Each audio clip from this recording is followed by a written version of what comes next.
Welcome America. Yeah, I wanted to say welcome America, but this might go out worldwide to a lot of people. So welcome world, welcome bourbon drinking world. I'm Willie. And this is Mr. Cross. This is Father and Son. We're here live in Chicago, Illinois. And we're the Windy City. Come on, dog. we are the Windy City Tasters. There you go. And welcome to All in the Proof. We're glad to have you with us. I'm more of an experienced drinker, and my son is more of an experienced taster. And don't let this bottle here fool you. We've been tasting pretty good because we also have we have one for you Fuller and also okay. But anyway, I just started drinking Maker's Mark because it's a high-rated bourbon, easily to obtain in the stores. And the Maker's 46 is their upscale version of Maker's Mark. So I decided to taste both. My dad may give this a 10. I may give this a 3, for instance. No, I'm just saying for instance. But he may give it a 10. I may give it a 3. Everyone's tongue is different. Now, we don't want no hate mail, you know.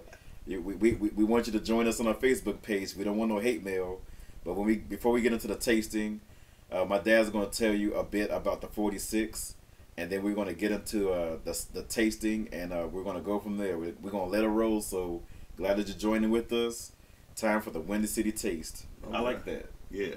The 46 is kind of like Maker's Mark reintroduced after they determined its maturity. It's reintroduced into another cask, and they add oak staves in there, like oak planks in there, and they they lock it up and they store it away again. No one knows exactly how many years it's done, but they seem to know, and it's a very good product. Yeah, they kind of some people want to speculate. You know, the diehard fans say, okay, the Maker's is aged 8 years, or actually 7 years and eight months, and the final 4 months they put it into the staves. They put the oak staves into that same barrel of the 46, the ones that they want to make 46 from. So the Puritans have kind of slowly let off because you're still getting Maker's Mark, but you're getting a note that comes from the charred staves sitting in there for 4 months, the final 4 months of maturation. This 46 is 94 proof,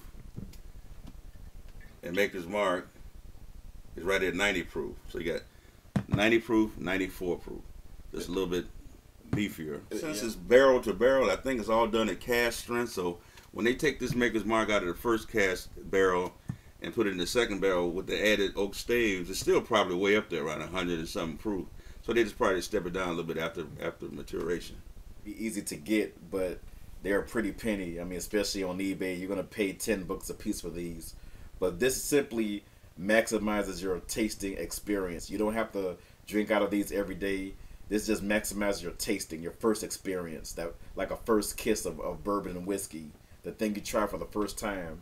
I have my ice and my water over here, closer to me.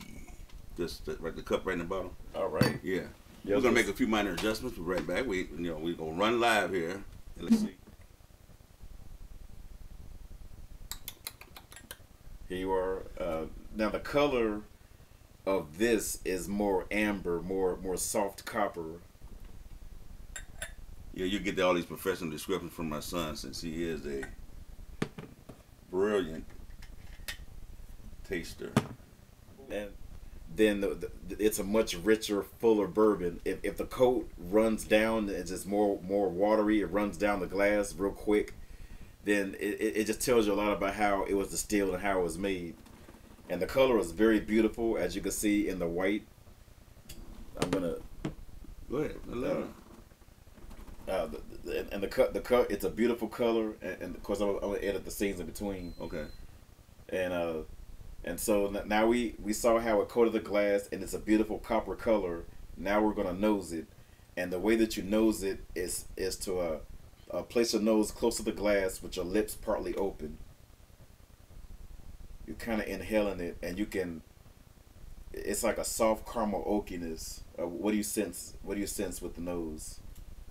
I sense it's almost time to drink it. The taste test.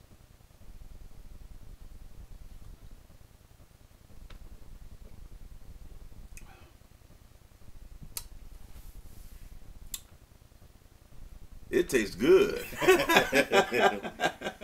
How precise can I be? Yeah, it's very good. It's very rich. You can tell why this is a time-honored, time-tested whiskey. It's like a marriage of the bourbon and the oak. And it doesn't taste young. I mean, I know some whiskeys, the more you age them, the more the maturity will define the flavor. But you read the website or read their factoids on the bourbon. They say that they don't go by certain years, age, like 2 years, 4 years, 6 years, 8 years, et cetera, et cetera, et cetera. They say their trained testers know when it's ready, and they won't release it until it's ready. So that's I don't know if it's considered a secret, but it's not on the bottle anywhere. So, but it shows, and it pays. Have a distillery and you age your whiskey on the standard for 4 years. That whiskey may not, excuse me. That whiskey may not be ready in 4 years. You know what I'm saying? It's working, huh? Yeah, just a little bit. It's making you ready, huh? It's making its mark. I drink to that. Okay, here we go again. Gig there, America, of the world. No, it's a videos around YouTube. And hey, tell us about your channel. We'd be more than glad to join you. One of my favorite people on YouTube, his name is Ralphie. He's out of Scotland. And Whiskey Bitch out of Massachusetts. And those two really helped me shape the way that I take more seriousness into my whiskey tasting. So, love you, Whiskey Bitch. Love you, Ralphie. I'm a big fan of yours. And which is what you're supposed to do when you drink bourbon, open them. But I want you to know that the signature wax, each bottle is hand dipped, and the signature wax, each one has its own unique drip. This is a 46. Sorry about the camera. And this is a regular maker's mark here. We just opened the other ones. We had them open already, but they sealed up in the unique drip wax. So when you see these, they added oak. The President Oak staves. Right. Which are charred on the outside, and the inside is still kind of fresh. So you get two dimensions of flavor. You get the charred outside and the sappy inside from the cut of the stave. All right. Yep. Oh wow! It has more of a mapley. Yeah. More soft, more smooth. There's a small hint of spice, like cinnamon, like fresh dark spices, like cinnamon. You know. Our favorites. Yeah. Okay. So I give this a 9 hands down. This is one of my favorites. Right. I'm right there in the 8-9 range also. Okay. Yes, 8.7 or something. 8.99. Yeah. Yes. Distinction of the oak staves. And if you can't really grasp the entire subtleties, that's why we add water. We pour it down the center of the glass so it can spread out, and all you need is a little dollop. It changes things. And we swirl it around, and just a little bit. Yep. And this is the taste of subtleties. And tell them what you experience.